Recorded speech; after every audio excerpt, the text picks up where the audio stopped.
नमस्कार दोस्तों, स्वागत है आप सभी का हमारे चैनल योगदान एकेडमी पर। जैसा कि हमने आपके लिए एक नई श्रृंखला शुरू करी थी, जो कि मध्य प्रदेश असिस्टेंट प्रोफेसर हिंदी के लिए थी। तो इस श्रृंखला में हमने आपसे प्रॉमिस किया था कि हम आपको एग्ज़ाम के पहले पूरा सिलेबस कंप्लीट करा के देंगे। तो हमने इसके लिए पहला लेक्चर अपना अपलोड कर दिया था, जिसमें हम पीवाईक्यू करे थे 2022 और 24 के। तो यूनिट 9 से 2022 के हिंदी पेपर में और 2024 के हिंदी पेपर में जो भी यूनिट 9 में हमारे टॉपिक हैं, उनसे जो भी पीवाईक्यू आए हैं, हम वो ऑलरेडी एक लेक्चर में कर चुके, जो कि हमारा पहला लेक्चर था। अब इस लेक्चर में जो हमारी पढ़ाई रहेगी, वो हमारी पूरी पीवाईक्यू बेसिस पे रहेगी, पीवाईक्यू ओरिएंटेड रहेगी।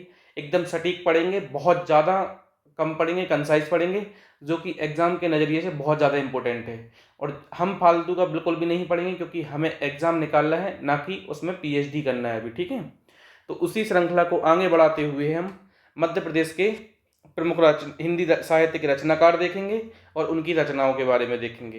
तो इसी क्रम में सबसे पहले अगर किसी का नाम आता है तो वो होते हमारे माखनलाल चतुर्वेदी। तो माखनलाल चतुर्वेदी, जिनको एक भारतीय आत्मा के नाम से जाना जाता है, यह क्या है, इनका उपनाम है, ठीक है। माखनलाल चतुर्वेदी का उपनाम क्या है, एक भारतीय आत्मा। इनका जन्म वर्ष क्या है, तो जैसा कि हम पीवाईक्यू देखे थे, तो पीवाईक्यू में क्या आ रहा था, जो लेखक हैं, जो साहित्यकार हैं, उनका जन्म वर्ष क्या है, पहला प्रश्न बन रहा था। दूसरा प्रश्न क्या बन रहा था, तो आपका जन्म स्थान क्या है उनका, तो जन्म स्थान को देखेंगे। तीसरा प्रश्न क्या बना था, उनकी रचनाएं क्या है, और जो फेमस रचनाएं हैं उनके प्रकाशन वर्ष क्या है, इससे भी प्रश्न पूछा गया है, ठीक है। फिर उनकी पत्रिकाएं क्या हैं, तो उनकी पत्रिकाओं को याद रखना है, और पत्रिकाओं के बारे में एक एक लाइन हम देख लेंगे तो उनमें क्या विशेष है, ठीक है। और क्या करना है, जो भी सिलेबस में 3 रचनाएं दी गई हैं माखनलाल चतुर्वेदी की, तो उन रचनाओं को हमें बहुत बारीकी से और डीप तरीके से पढ़ना है। तो उनको क्या करेंगे, हम अगले लेक्चर में ख़त्म करेंगे, ठीक है। अभी लेकिन रचनाओं को छोड़ के जो सिलेबस में दी गई हैं, बाकी चीज़ों के बारे में हम एक ओवरव्यू ले लेते हैं, जो कि परीक्षा के नज़रिए से इंपॉर्टेंट है। और हम दिखाएंगे कि इसी लेक्चर से आपके 2 प्रश्न बने हैं और दोनों पेपर में एक एक प्रश्न बना है। तो आज का अगर लेक्चर, जो कि 10 से लेकर 12 मिनट का होगा, अगर आज आप इसको पूरा कंप्लीट करते हैं, पूरा याद करते हैं, तो यकीन मानिए एग्जाम के लिए आपका एक क्वेश्चन 100% पक्का हो जाता है, ठीक है। तो चलिए चलते हैं माखनलाल चतुर्वेदी पे, जिनका उपनाम है एक भारतीय आत्मा। इस चीज़ को याद रखना है, क्योंकि ये भी आपसे पूछा जा रहा है। इनका जन्म वर्ष क्या है, तो 4 अप्रैल 1889। अभी महीना याद ना रहे, दिन याद ना रहे, कोई बात नहीं, लेकिन जो वर्ष है वो हमें याद होना ही चाहिए, ठीक है।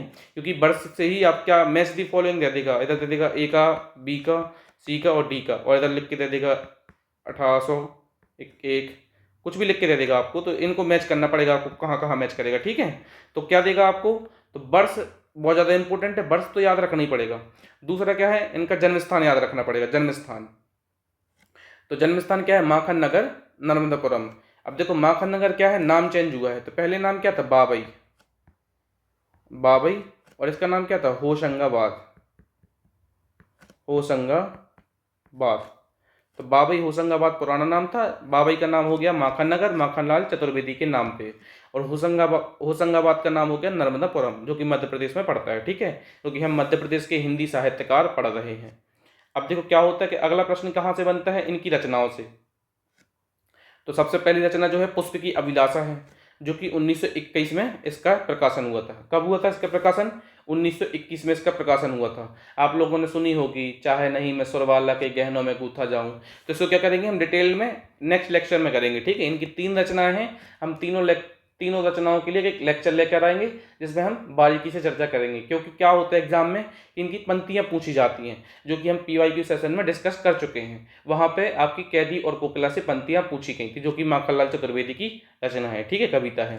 तो इन पे जो सिलेबस में मेंशन है, उन कविताओं के बारे में हम एक अलग से लेक्चर लेकर आएंगे। अभी हम इनका ओवरव्यू ले लेते कि इनमें क्या है बेसिक सा, ठीक है। तो पुष्प की अभिलाषा आपकी 1921 में आई थी, प्रकाशन हुआ था। और ये लेखक ने कहाँ से लिखी थी, तो बिलासपुर सेंट्रल जेल से लिखी थी। कौन सी, पुष्प की अभिलाषा। तो प्रश्न में क्या आ सकता है, लेखक की माखनलाल चतुर्वेदी की ऐसी कौन सी रचना है जो बिलासपुर सेंट्रल जेल से लिखी गई, तो आपका आंसर क्या होगा, पुष्प की अभिलाषा। माखनलाल चतुर्वेदी की ऐसी कौन सी रचना है जो 2021 से प्रकाशित हुई, या पुष्प की अभिलाषा कब प्रकाशित हुई, तो 1921, सॉरी 2021 नहीं 1921, ठीक है। इस चीज़ को भी याद रखेंगे। फिर आती है हिमक्रीटनी। हिमक्रीटनी कब आती है, 1943 में, और ये आपका पीवाईक्यू है, आगे चल के हम देखते हैं इसको। तो 1943 में क्या आती है, हिम किरीटनी आती है। इसके लिए इनको साहित्य का देव पुरस्कार मिलता है। जो देव पुरस्कार जो है साहित्य का है, ठीक है, साहित्य के क्षेत्र में दिया जाता है, हिंदी साहित्य के क्षेत्र में। तो देव पुरस्कार याद रखना है। किस चीज़ के लिए मिला था, हिम किरीटनी के लिए 1943 में माखनलाल चतुर्वेदी को दो देव पुरस्कार मिला था, ठीक है। और इनका पहला काव्य संग्रह कौन सा है, और इनका पहला काव्य संग्रह है हिम किरीटनी। तो हिम किरीटनी क्या है, इनका पहला काव्य संग्रह है जो कि 1943 में आया था, 1943 में, जो कि पहला काव्य संग्रह है और देव पुरस्कार प्राप्त हुआ था इस पर इनको। फिर इसके बाद आता है हिम तरंगिनी। तो हिम तरंगिनी कब आता है, 1949 1949 को। और इसको क्या होता है, पहला साहित्य अकेडमी पुरस्कार मिलता है। तो जब साहित्य अकेडमी पुरस्कार कब शुरू हुआ था आपका, 1954 में साहित्य अकेडमी शुरू होता है, और जो पहला साहित्य अकेडमी होता है वो हिम तरंगिनी को जाता है। तो साहित्य अकेडमी हमारा टॉपिक है, यूनिट 9 में ही है। तो उससे भी ऐसा प्रश्न बन सकता है कि पहला साहित्य अकेडमी किसको मिला था। तो अगर वहां से प्रश्न बनेगा तो साहित्य अकेडमी को ओरिएंटेड करके पूछ रहा है, केंद्र में रख के, ठीक है। तो हिम तरंगिनी को मिला था। और पूछेंगे कि हिम तरंगिनी को जो साहित्य अकेडमी मिला था किस वर्ष मिला था, तो 1955 को मिला था। तो इनसे घुमा फिरा के क्वेश्चन बनते हैं, तो इस चीज़ को याद रखना है, ठीक है। फिर आई थी युगचरण। युगचरण कब आई थी, 1956 में, जो कि काव्य संग्रह है। तो देखो इनसे प्रश्न कैसे बन सकता है कि एक तो वो 3-4 रचनाएं दे देगा और पूछ लेगा आपसे इनमें से माखनलाल चतुर्वेदी की कौन सी है, पहला प्रश्न। दूसरा क्या बन सकता है कि 3 दे देगा सही और 1 दे देगा गलत, और पूछ लेगा कि माखनलाल चतुर्वेदी की कौन सी रचना नहीं है, दूसरा प्रश्न। तीसरा प्रश्न क्या बनेगा कि इनमें से जो रचना है इनकी प्रकाशन वर्ष क्या है। तो इनको बहुत अच्छे से याद रखना है। ये PYQ है, ये बन भी चुका है, अभी हम इस पर चर्चा करेंगे। फिर आती है वेणु लोक गूंजे धरा। इसका प्रकाशन वर्ष है 1960। फिर आई थी मरण ज्वार 1963 में, यह भी काव्य संग्रह है। और फिर आती है कृष्ण अर्जुन युद्ध। कृष्ण अर्जुन युद्ध क्या है, नाटक है। तो इसको आपको याद रखना है कि किस विधा की रचना है, तो नाटक विधा की रचना है। क्योंकि ब्रह्म राक्षस जो कि गजानन माधव मुक्तिबोध की है, किसकी है, मुक्तिबोध की। रचना का नाम है ब्रह्म राक्षस। तो उसके बारे में पूछ लिया गया है कि यह किस विधा की रचना है, तो वो लंबी कविता है। ऐसे ही इधर पे पूछ सकते हैं कि कृष्ण अर्जुन युद्ध जो है वो किस विधा की रचना है, तो नाटक है आपका, ठीक है। फिर दीप से दीप जले भी याद रखना है। दीप से दीप जले किसकी है, माखनलाल चतुर्वेदी की है। तो चलिए ये रहा हमारा PYQ। इसको अब सॉल्व करेंगे आप लोग, क्योंकि हम अभी पढ़ चुके हैं। तो इसको हम सॉल्व करेंगे तो क्या आएगा हमारा, हिम किरीटनी हम कब पढ़े हैं, 1943 में। इसको क्या मिलता है, देव पुरस्कार मिलता है। हिम तरंगिनी कब पढ़े, 1949 में। हिम तरंगिनी कब पढ़े हैं, 1949 में आपने पढ़ा है हिम तरंगिनी, ठीक है। अब हमारा जो मरण ज्वार है कब पढ़ा, 1963 में। और वेणु ले गूंजे धरा कब पढ़ा, 1960 में। तो इस चीज़ को याद रखेंगे। इस कारण हमारा क्या आंसर हो जाएगा, ए हमारा आंसर हो जाएगा, ठीक है। ए हमारा आंसर हो जाएगा। तो ये PYQ है। और PYQ में जो ईयर दिए हैं इनको बहुत अच्छे से याद करना है, क्योंकि अब किसी पर्टिकुलर रचना का पूछ सकता है आपसे कि हिम किरीटनी का प्रकाशन वर्ष कौन सा है, मरण ज्वार का प्रकाशन वर्ष कौन सा है, आपसे पर्टिकुलर रचना का ही पूछा जा सकता है, ठीक है। तो इसको बहुत अच्छे से याद करना है। अब चलिए चलते हैं अगली। तो इनकी क्या है, बलिपंथी के लिए। तो बलिपंथी के लिए हमारे सिलेबस में मेंशन है। तो इनसे क्या पढ़ना है, हमें महत्वपूर्ण पंक्तियां पढ़ना है, ठीक है। और कैदी और कोकिला। तो कैदी और कोकिला से महत्वपूर्ण पंक्तियां हम पढ़ेंगे, क्योंकि इससे PYQ आ चुका है। और PYQ आ चुका है, यहाँ पे हम लगाना भूल गए हैं।